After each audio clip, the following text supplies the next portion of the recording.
Okay, this is Orlando Wilson, and what I want to talk about in this video is Kidnap and Ransom, a kidnap and ransom related story.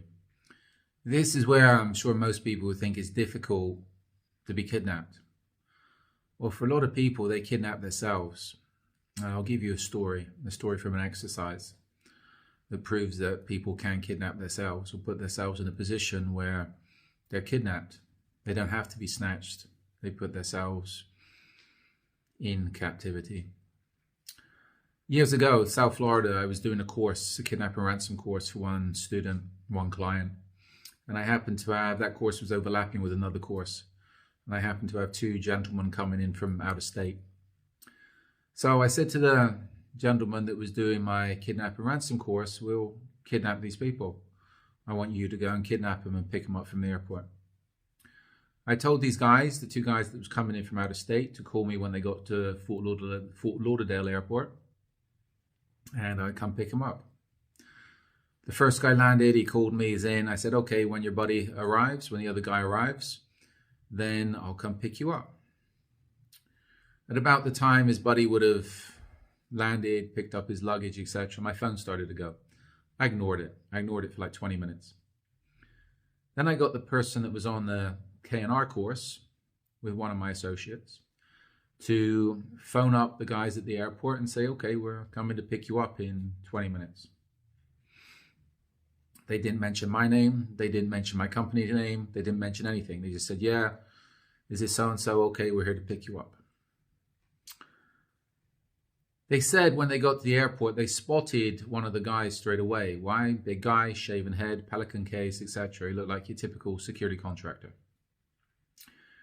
They pulled up. These guys jumped in the car because they was anxious to leave the airport. They'd already been waiting at that stage nearly like 40 minutes.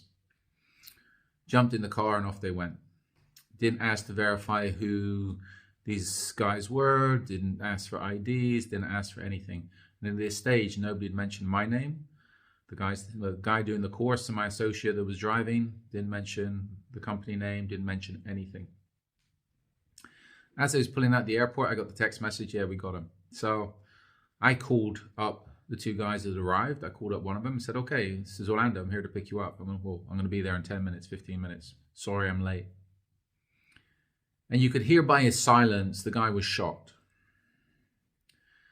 Because he thought he was in the car with my guys. Well, he was, but he didn't understand at that point he was subject to an exercise. The guys in the car, my guy and the student that was on the K&R course, after I'd say 30 seconds, interjected and said, no, it's an exercise, whatever. And I said, yeah, okay, it's an exercise. You've just been napped. I met them like a couple of minutes later at a parking lot around the airport. One of the guys that had been picked up was, I'd say, still in shock. He was like, I'm here to do a course. I'm here to meet Orlando. I'm here to do this. He was in shock. The other guy, the guy with the shaven head, was like, oh, I knew what was going on. And this, he didn't. He didn't know what the hell was going on. They both got in the car with somebody they'd never met before. They didn't verify anybody's identification, etc., etc. Didn't verify who anybody was. They got into a car with two strangers, and in a lot of countries, they would have been kidnapped. That's it. If I had lost my phone in a lot of countries and people had seen what was going on, you know what? Those two guys would have been prime for kidnapping. So it's easy for people to get themselves kidnapped. If you think about it from the airport perspective, when you come out of an airport, there's how many people there with signs, holding up signs for different companies, different names, etc. How many people verify who they're getting in the car with? Very, very few people. In one of my other videos on airport pickups, close protection business, I think it's titled Airport Pickups, I detail how we tend to pick people up from airports. And you need to verify who you're getting in the car with. So this is where a lot of people, if the kidnappers are professional, they're not going to have to snatch you thereafter.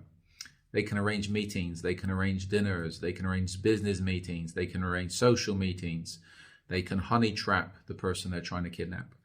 So yes, kidnappings, the amateurs will snatch people, the professionals will get the the people they want to kidnap to come to them.